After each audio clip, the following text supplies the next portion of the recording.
రాష్ట్ర ప్రభుత్వానికి సంబంధించి ప్రతి నెల ఒకటో తారీఖు పెన్షన్లు ఇస్తూ ఉండటం. ఆహ్, మామూలుగా అయితే ఇదివరకు వాలంటీర్లు ఇంటికెళ్ళి ఇచ్చేవాళ్ళు. అలా గాకుండా ఇప్పుడు సచివాలయ సిబ్బంది ద్వారా ఇప్పిస్తున్నారు. ఇతర ప్రభుత్వ విభాగాల చేత ఇప్పిస్తున్నారు.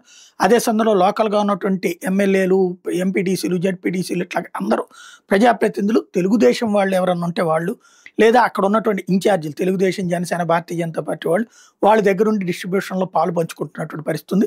స్వయంగా ప్రతి నెలా కూడా ఒకటో తారీఖున జరిగే పెన్షన్ల కార్యక్రమంలో చంద్రబాబు గారు ఒక ఊరికెళ్ళి అక్కడ ఎవరో ఒక నలుగురు దగ్గరికి షాపుల దగ్గరికెళ్ళి ఏదైనా కొనుక్కోవడమో, లేకపోతే వాళ్ళతో మాట్లాడడమో, చిన్నా చితకా ఎవరికన్నా గనక ఇల్లు లేదంటేనో, లేకపోతే ఇంకోటో సాయం చేయమని చెప్పటం, చేస్తానని చెప్పటం, ఆ కుటుంబాన్ని ఇదంతా కూడా విజువలైజ్ చేయడం ఇది జరుగుతోంది.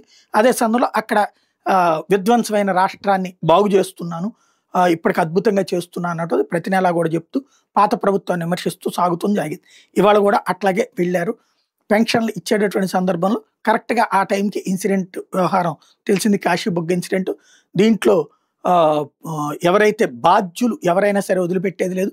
బాధ్యుల మీద కఠిన చర్యలు తీసుకుంటాం, కేసు పెట్టమని ఆదేశించానని చెప్పారు. మరి ఇప్పుడు ఆ 97 ఏళ్ల వృద్ధుడైనటువంటి పాండా మీద పెడతారా? లేకపోతే పర్యవేక్షకులు ఇంకెవరి మీదైనా పెడతారా? చూడాలి. మరి ఇంతకుముందు సింహాచలం ఘటనలో, తర్వాతన తిరుమల తిరుపతి దేవస్థానం ఘటనలో సస్పెన్షన్‌లు లేకపోతే కమిటీలు వేశారు గానీ, ఎవరి మీద క్రిమినల్ కేసు పెట్టినట్టు కనిపించలేదు. మరి ఇక్కడ ప్రైవేట్ గుడి కాబట్టి క్రిమినల్ కేసులు పెడతారా? చూడాలి.